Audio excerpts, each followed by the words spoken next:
I remember the horses got round to the start, the music played.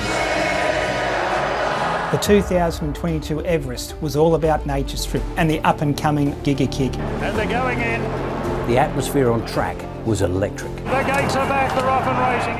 He was fairly far back in the run. Eduardo and Nature Strip head and head up the rise and a thriller here on the Everest. He just laid back his ears and charged. Came over past Shades of Rose, Jacquinot and Giga Kick. Nature Strip a length in front.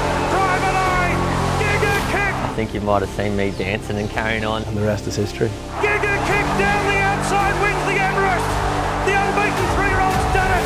Giga Kick has won the Everest, the first unbeaten horse to win the Tab Everest. The 3-year-old, the longest price winner in the history of the race, has stormed past the best sprinter in the world to create a huge upset.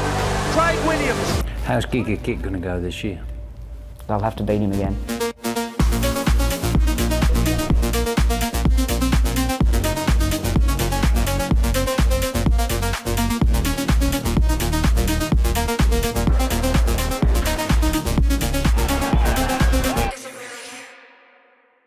In 2017, Racing New South Wales Chief Executive Peter Piras had an idea that turned racing in Australia on its head. Normally, horses have to qualify to enter a race. In the Everest, slot holders buy a slot. The reason why someone wants to buy a slot is the prize money. Last year, $15 million.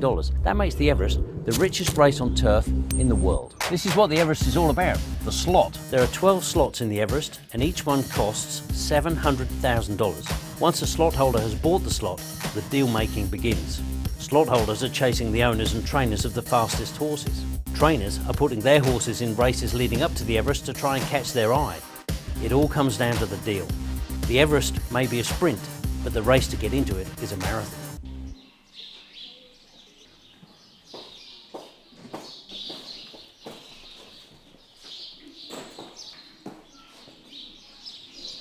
Clayton Douglas is a 28-year-old trainer with a freakishly fast horse called Giga Kick. It burst out of nowhere last year to win the Everest and make Clayton the youngest ever trainer to lift the trophy.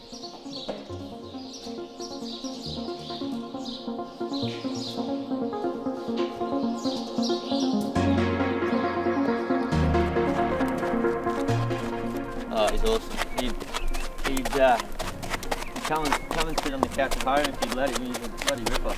His fitness is very good and I'm really happy with how he is. So light trot around the back track here. It's a very quiet track. Make sure his action's okay, make sure he's feeling fine himself. But as you'll see, he's a beautiful horse to ride.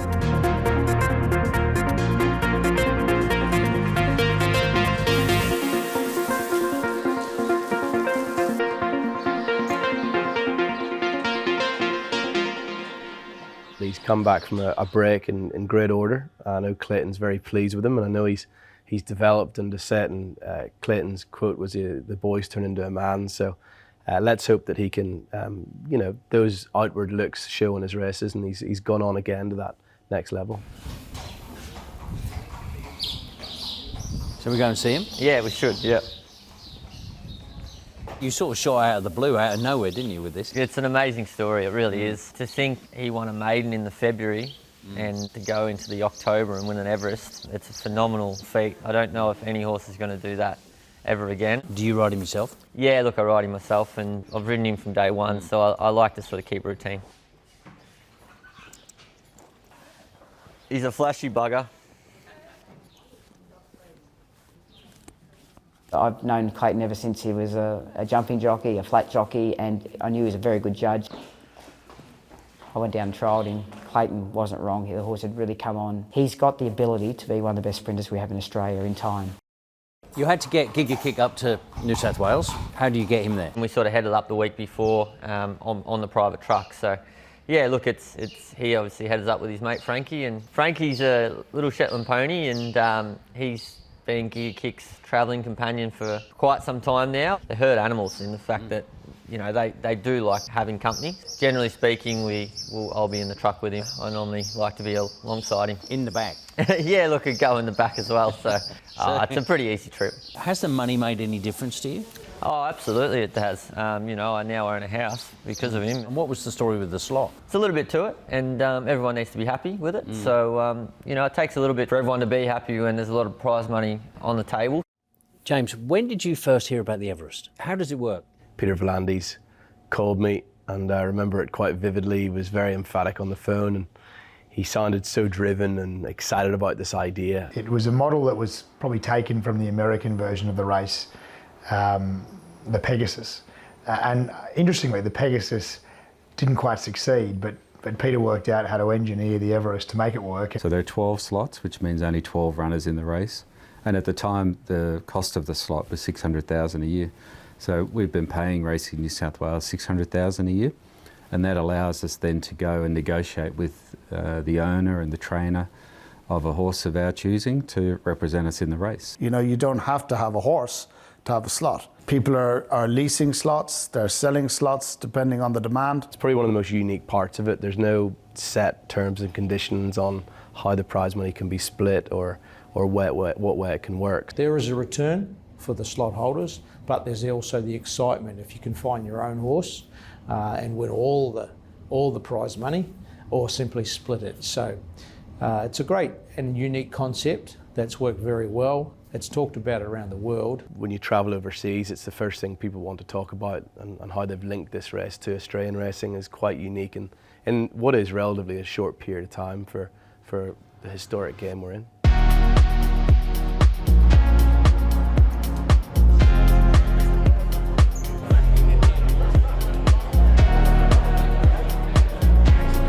Tonight we're extremely excited to be able to announce that prize money for the Tab Everest will increase from $15 million Australian to $20 million Australian.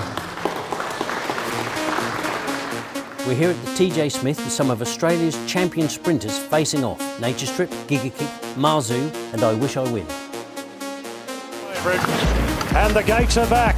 They're off and racing. Marzu jumped nicely off the inside. In secret, and Maria Mia was sharp into stride. I Wish I Wins the last one. 600 metres to run, and Nature Strip takes the lead clearly now. Going through the middle now is Giga Kick in the white cap. Nature Strip, Marzu, Giga Kick lengthening, and I Wish I Win down the outside. I Wish I Win went past Giga Kick, Marzu. I Wish I Win from last. A spectacular TJ win. I Wish I Win knocked off Giga Kick and Marzu. What a horse. What a horse. How good is this horse, Moots? Yeah, he's pretty special. You know, we tried something different this time round, and, you know, he's running well without winning, so to be rewarded today was very special. And a big thanks to the Chittick family, Mark and Pippa, they're down in the South Island, they'll be watching there. This horse has won the second richest race in Australia. Do you want to come back and win the richest? Probably have a couple of slot holders give us a call tonight, will I? You reckon? Blind chicken gets a bit more corn. Yeah, a lot more corn. We're getting the whole cob too. It's pretty bloody awesome. I know, mate. The biggest slinger in Australia too, don't worry. The 2023 TJ Smith Stakes was an epic race. We had Giga Kick, but along came a horse called I Wish I Win. Suddenly Australia had a new sprint star and slot holders were taking notice. The two-day Scone Cup Carnival in mid-May becomes a destination point for the New South Wales and indeed Australian racing and breeding industry. All the major Hunter Valley studs are all located in and around Scone.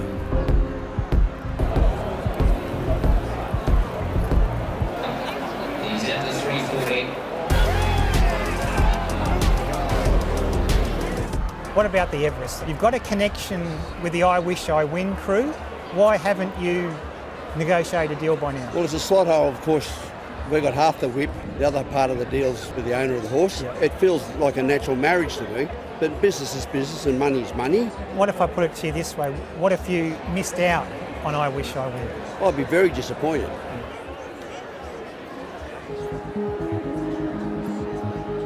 You've seen big races around the world. You've had runners in big races around the world. What's the Everest mean?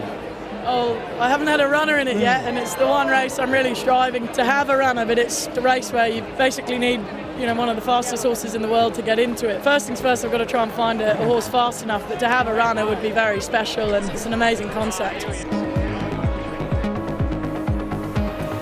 We're about to head down for the Luskin Star Stakes here at Scone. This is a race which in the last 6 years has produced 4 winners to go on and contest the Everest. Who knows which horse will come out of today's race and possibly make the Everest field later this year. Gates are back. They're off and racing. Marilyn Bandit was last out. Titanium Power won the start. Now Opal Ridge is on a wide pass through. That's Brabamos in front of Opal Ridge. Then Marilyn Bandit steely. Titanium Power swings in front by 2.5 lengths. The filly is starting to run on. She's 5 lengths away, but she's looking business. It's Titanium Power 2 lengths clear. But Opal Ridge, the lone filly of the field, said ta-ta! Away she went there in the Luskin Star Stakes. What a great performance.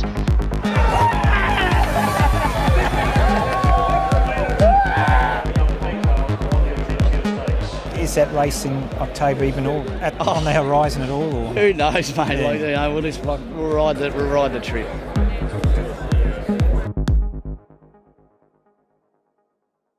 The success of the Everest has angered green-eyed racing bosses in other states. The stakes have never been higher. The court case is ongoing. So we're looking at all the documents, which are mind-blowing to say the least, and then we'll decide what we do from there. Do you want to go there? Or? No, I think I'd leave that alone. Yeah.